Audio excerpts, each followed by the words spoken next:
नमस्कार साथियों, स्वागत है आपका एक बार फिर से हमारे YouTube चैनल पर। और आज हम इस वीडियो के अंदर बात करने वाले हैं कि यदि हमें 1 लाख रुपए इन्वेस्टमेंट करना है, अगर हमें 1 लाख रुपए इन्वेस्टमेंट करना है तो कहां करना है, कैसे करना है, इन सारे मुद्दों पर चर्चा करने वाले हैं इस वीडियो के अंदर। यानी कि 1 लाख रुपए इन्वेस्टमेंट करना आसान तो है, सही जगह इन्वेस्टमेंट करना मुश्किल है।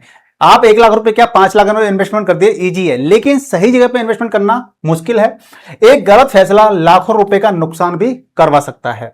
तो अगर आज 1 लाख रुपए मिल जाए तो कहां इन्वेस्टमेंट करेंगे, इसकी चर्चा हम करेंगे इस वीडियो के अंदर। तो वीडियो काफी ज्यादा खास होने वाला है। जल्दी से इस वीडियो को लाइक कर दीजिए, शेयर कर दीजिए, चैनल पर यदि आप नए तो चैनल को सब्सक्राइब कर लीजिए।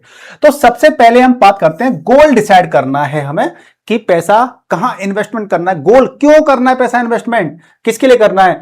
इन्वेस्टमेंट हमेशा गोल बेस्ड होना चाहिए। अगर आपको शॉर्ट टर्म करना है तो 1 से 3 साल के लिए अगर आपका टाइम पीरियड है, आपको इन्वेस्टमेंट करना है, उदाहरण जैसे कार लेनी है, वैकेशन पे जाना है, हाउस का डाउन पेमेंट करना है आपको, तो ये शॉर्ट टर्म में आपका हो सकता है, आपका है ना। लॉन्ग टर्म में क्या है, हालांकि घर लेना है तो वो लॉन्ग टर्म में भी आता है, पर आपको डिसाइड ये करना पड़ेगा कि आपको मान लीजिए घर 3 साल बाद लेना है, 4 साल बाद लेना है, तो उसे प्लानिंग करनी पड़ेगी। एक है कि 10 साल 15 साल बाद आपको घर लेना है, तो उसके हिसाब से प्लानिंग करनी पड़ेगी। लॉन्ग टर्म में क्या हो गया, रिटायरमेंट, चाइल्ड एजुकेशन और फाइनेंशियल फ्रीडम को अचीव करना है, तो आपको ये लॉन्ग टर्म में रखना पड़ेगा। यानी कि एक ही इन्वेस्टमेंट सभी लोगों के लिए बेस्ट नहीं हो सकता है। बहुत से लोग क्या करते हैं, एक ही प्रकार का इन्वेस्टमेंट शॉर्ट टर्म वाले भी कर देते हैं, लॉन्ग टर्म वाले भी कर देते हैं, और वो इन्वेस्टमेंट सही सभी के लिए नहीं हो सकता है। अब बात कर लेते हैं फिक्स्ड एफडी, यानी 1 लाख रुपए इन्वेस्टमेंट करना है तो कहां करना चाहिए, जरा इसका कंपेरिजन कर लेते हैं। तो अब एफडी में अगर करते हो तो इसके पॉजिटिव पॉइंट्स क्या क्या है, गारंटेड रिटर्न मिलता है आपको, कैपिटल की सेफ्टी रहती है, और नो मार्केट रिस्क, कोई मार्केट रिस्क नहीं रहता है। वहीं कॉन्स की अगर हम बात कर लेते हैं तो इन्फ्लेशन से मुश्किल से जीत पाती है। अब यहां पे इन्फ्लेशन का समझ रहे हो ना आप, इन्फ्लेशन हमारी 4 से 5%, 6% के बीच में रहती है, और आपको 6.5% की आपको इंटरेस्ट मिल रही है। ठीक है, इन्फ्लेशन चल रही है हमारी 5% की, तो मात्र 1.5% के हिसाब से आपका पैसा क्या कर रहा है, ग्रो कर रहा है। तो इन्फ्लेशन मुश्किल से जीत पाती है, वेल्थ क्रिएशन कम हो पाती है। फैक्ट क्या है, अगर इन्फ्लेशन लगभग 6% है और एफडी लगभग 6.5% है, तो आप समझ सकते हैं 6.5%, 7%, 7% की अगर एफडी का रिटर्न है तो रियल रिटर्न काफी कम बचता है। सीधी बात, यानी पैसा आपका ग्रो काफी स्लो होता है। अब सुटेबल किसके लिए सुटेबल है, यानी जो एफडी है वो किन लोगों के लिए अच्छी है, सीनियर सिटीजन होते हैं, इमरजेंसी मनी, इमरजेंसी फंड तैयार करते हैं, आप उसको यहां पे रख सकते हैं, और शॉर्ट टर्म गोल के लिए आपके लिए एफडी काफी बेहतर साबित हो सकती है। अब हम बात कर लेते हैं गोल्ड की। अब गोल्ड में इन्वेस्टमेंट करने की प्रो और कॉन्स होते हैं। प्रो की बात कर लेते हैं, इन्फ्लेशन हेज होती है, हेजिंग के लिए यूज कर रहे हैं, बहुत अच्छी बात है। इकोनॉमिक क्राइसिस में मदद करता है, काफी अच्छी बात है। पोर्टफोलियो डाइवर्सिफिकेशन भी हो जाता है, ये भी बहुत अच्छी बात है। लेकिन कॉन्स की बात कर लेते हैं तो रेगुलर इनकम नहीं देता भैया, गोल्ड रेगुलर इनकम आपको नहीं देता है। अब बात कर लेते हैं लॉन्ग टर्म में इक्विटी जितनी ग्रोथ नहीं मिलती है। अगर आप गोल्ड में इन्वेस्टमेंट करते हो, आपको हेजिंग होती है, सब बढ़िया, सब कुछ अच्छा है, बट आपको यहां पे कहता है लॉन्ग टर्म में आपको क्या मिलती है, यहां पे ग्रोथ नहीं मिल पाती है गोल्ड के अंदर इन्वेस्टमेंट करने से। तो आपको प्रो और कॉन्स इसके भी मालूम पड़ गए। अब चलते हैं अगली स्लाइड पर, डायरेक्ट स्टॉक्स, यानी कि आप शेयर मार्केट में इन्वेस्टमेंट करते हैं डायरेक्टली, तो इसके प्रोज और कॉन्स क्या है। Highest wealth creation potential, highest potential है इसके अंदर वेल्थ का, बट कौन सी बात करेंगे, ऑनरशिप इन कंपनीज, हम कंपनियों के अंदर मालिक बन सकते हैं। मान लीजिए जितना ज्यादा हम पैसा लगाएंगे उतना % का हम मालिक बन सकते हैं। कौन सा क्या है, हाई रिस्क, लेकिन यहां पे क्या रहा है, हाई रिस्क रहता है। नॉलेज जरूरी होती है, अगर आपको शेयर मार्केट में पैसा लगाना है तो नॉलेज होना बहुत जरूरी होती है, और इमोशनल डिसीजन नुकसान करा सकते हैं। अगर आपने शेयर मार्केट में इमोशनल डिसीजन ले लिए तो आपको नुकसान भी उठाने पड़ सकते हैं। अब बात कर लेते हैं, फैक्ट की बात करेंगे तो रिटेल इन्वेस्टर्स का बड़ा हिस्सा लॉन्ग टर्म में मार्केट से कम रिटर्न कमा पाता है, क्योंकि वो पैनिक में सेलिंग और फोमो का शिकार हो जाते हैं। तो जो रिटेल इन्वेस्टर्स होते हैं ना, वो फोमो और पैनिक सेलिंग का शिकार हो जाते हैं, जिसकी वजह से क्या होता है, वो कम पैसा कमा पाते हैं लॉन्ग टर्म के अंदर। तो यहां पे भी बहुत ज्यादा रिस्क होता है। अब म्यूचुअल फंड की बात कर लें, प्रो एंड कॉन्स की बात कर लेते हैं यहां पर। तो यहां पे क्या है, प्रोज में क्या है, प्रोफेशनल फंड मैनेजर, कि हमारे पैसे को प्रोफेशनल फंड मैनेजर मैनेज करता है। डाइवर्सिफिकेशन हो जाता है, हमारा पैसा अलग अलग असेट क्लास के अंदर, अलग अलग कंपनी के अंदर पैसा लगता है। Long term growth, long term में ग्रोथ मिलती है हमें यहां पर, और बिगनर फ्रेंडली है, यानी कि एक बिगनर जिसको एबीसीडी भी नहीं आती है अगर म्यूचुअल फंड की, वो भी इसमें क्या कहता है, इन्वेस्टमेंट करके एक अच्छी खासी वेल्थ जनरेट कर सकता है। कौन की बात कर लेते हैं, मार्केट रिस्क। देखिए मार्केट रिस्क यहां पे भी रहता है, लेकिन जो डायरेक्ट शेयर मार्केट में इन्वेस्टमेंट करते हैं उसके मुकाबले यहां पे काफी कम रिस्क होता है। क्यों, क्योंकि फंड मैनेजर इस फंड को मैनेज करता है। ठीक है। Short term volatility, short term में इसके अंदर वॉलेटिलिटी आपको काफी देखने को मिलती है, इसीलिए mutual fund basically for long term के लिए होता है। अगर शॉर्ट टर्म में पैसा लगा रहे हैं तो यहां पर रिस्क काफी ज्यादा हो सकता है, ठीक है। अब फैक्ट की बात कर लेते हैं। लंबे समय 10 से 15 वर्ष या अधिक में इक्विटी म्यूचुअल फंड ने ऐतिहासिक रूप से इन्फ्लेशन को पीछे छोड़ा है, लॉन्ग टर्म में म्यूचुअल फंड है। हालांकि भविष्य में वही रिटर्न मिलने की गारंटी नहीं होती है, यानी कि जो म्यूचुअल फंड में रिटर्न मिलते हैं ये market to subject market risk के अकॉर्डिंग होते हैं। मार्केट अगर आपको बेहतरीन रिटर्न दे सकता है और नहीं भी दे सकता है, ये डिपेंड किस पे करता है, टोटली मार्केट पर, ठीक है।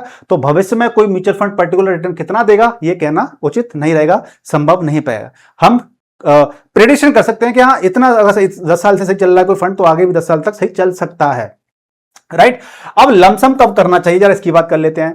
म्यूचुअल फंड में दो प्रकार से इन्वेस्टमेंट होता है, एक होता है आपका एसआईपी सिस्टमैटिक इन्वेस्टमेंट प्लान, जो कि मंथली हमारा पैसा इन्वेस्टमेंट होता है, और दूसरा होता है हमारा लमसम। लमसम यानी कि एक साथ पैसा लगा देना। अब अच्छा समय क्या होता है, अगर मार्केट क्रैश हो गया हो, लमसम कब करना चाहिए, जब मार्केट क्रैश हो गया हो, वैल्यूएशन अट्रैक्टिव हो, लॉन्ग टर्म का होराइजन आपके पास, अगर तीनों कंडीशन आपकी मैच करती हैं तब आप लमसम कर सकते हैं।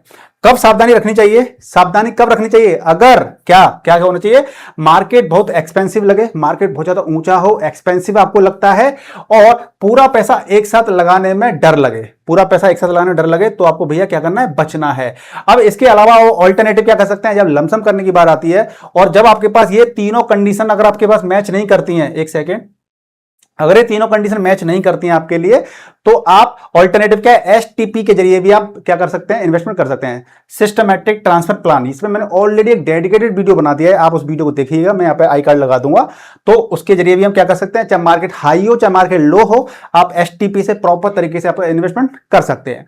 अब रिस्क के हिसाब से इन्वेस्टमेंट कैसे करना चाहिए, तो रिस्क भी समझना चाहिए। म्यूचुअल फंड में अगर पैसा लगाना है आपको, तो बेसिकली रिस्क भी आपको समझना चाहिए। रिस्क क्या होता है आपका, लो रिस्क। अगर आप लो रिस्क टेकर हैं, आपको रिस्क ज्यादा नहीं लेना है, तो बेसिकली आपको पैसा कहां लगाना चाहिए, एफडी के अंदर, लिक्विड फंड के अंदर आपको पैसा लगाना चाहिए। मीडियम रिस्क टेकर कहां पे लगा सकते हैं, गोल्ड के अंदर और हाइब्रिड फंड के अंदर पैसा लगाते हैं। हाई रिस्क टेकर कहां पे लगाते हैं, इक्विटी म्यूचुअल फंड के अंदर पैसा लगाते हैं। और वेरी हाई रिस्क टेकर कहां पे लगाते हैं, डायरेक्ट स्टॉक मार्केट में पैसा लगाते हैं। अब आप रिस्क कम लेने वाले हैं, इसका मतलब ये नहीं है कि आपको सारा पैसा यहीं पे ही लगाना चाहिए। यही कहता है पोर्टफोलियो बैलेंस कैसे करा जाता है। प्रॉपर तरीके से पोर्टफोलियो जितना अच्छा होगा आप उतना ही अच्छा पैसा बना सकते हैं। अगर आप रिस्क टेकर कम है तो आप ज्यादा पैसा आप यहां पर रख सकते हैं, बट कुछ पैसा आप यहां पर भी लगा सकते हैं, जिससे क्या हुआ, ओवरऑल पोर्टफोलियो आपका क्या करेगा, आपका अच्छा ग्रो करेगा, आपका पैसे से पैसा बनेगा। ठीक है जी।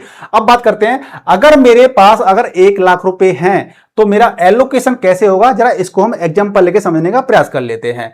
अगर कंजर्वेटिव इन्वेस्टर है, ज्यादा रिस्क नहीं लेना चाहता है, कंजर्वेटिव है, तो 50% एफडी में डाल सकते हैं, 20% या 10 से 20% के बीच में हम गोल्ड में डाल सकते हैं, और बाकी बचा हुआ हम क्या कर सकते हैं, म्यूचुअल फंड के अंदर 30 से 40% म्यूचुअल फंड में डाल सकते हैं। ठीक है ना। बैलेंस्ड इन्वेस्टर के लिए क्या कर सकते हैं, 60% इक्विटी म्यूचुअल फंड में डाल सकते हैं, 20% के आसपास गोल्ड में डाल सकते हैं, और 20% हम लिक्विड फंड के अंदर डाल सकते हैं। ठीक है। अब एग्रेसिव जो इन्वेस्टर होता है वो 80% आपका म्यूचुअल फंड में डाल सकता है और 20% गोल्ड में डाल सकता है। तो इस प्रकार से अगर आप एग्रेसिव इन्वेस्टर हैं तो आप 80% अगर आप इन्वेस्टमेंट यहां पे कर रहे हैं, इसका मतलब ये आप रिस्क ज्यादा ले रहे हैं, और जब ज्यादा रिस्क लेते हैं तो हमें वहां पे ज्यादा रिटर्न मिलने की संभावना भी बढ़ जाती है, क्योंकि जो रिस्क लेते हैं वही तो लाइफ में कुछ हासिल कर पाते हैं। करो या मरो वाली स्थिति हालांकि करो या मरो उतना नहीं रहता है। इक्विटी म्यूचुअल फंड्स है और आप लॉन्ग टर्म के लिए इन्वेस्टमेंट करते हैं तो लॉन्ग टर्म में नो डाउट अच्छे रिटर्न मिले हैं। पास्ट की अगर हम बात कर लेते 20-30 साल की बात करेंगे तो मिले हैं, तो आगे भी मिल सकते हैं। ठीक है। अब देखिए सबसे बड़ी गलतियां क्या होती हैं, पूरा पैसा एक जगह पर लगा देना। सारा पैसा हम एक ही जगह पर लगा देते हैं, चाहे भाई वो एफडी हो, चाहे वो स्टॉक मार्केट हो, चाहे वो आपका म्यूचुअल फंड हो, चाहे वो कोई दूसरा फंड हो, हाइब्रिड फंड हो, कुछ भी हो, सारा पैसा एक ही जगह पर नहीं लगाना चाहिए। उससे आपकी या तो ग्रोथ रुकती है या फिर आपका लॉस ज्यादा हो जाता है। इमरजेंसी फंड खत्म कर देना, इमरजेंसी फंड हमारा हमेशा रहना चाहिए। सोशल मीडिया पर देख करके इन्वेस्टमेंट कर देना और फोमो में इन्वेस्टमेंट कर देना, फियर ऑफ मिसिंग आउट, यानी कि आपको लगता है ऐसे मौके भी आते हैं, आपको ऐसा लगता है कि यार मार्केट तो ऊपर चला जाएगा, हमें मौका ही नहीं मिलेगा इन्वेस्टमेंट करने का, तो फोमो में हम क्या कर सकते हैं, इन्वेस्टमेंट कर देते हैं। फोमो के अंदर नहीं करना चाहिए।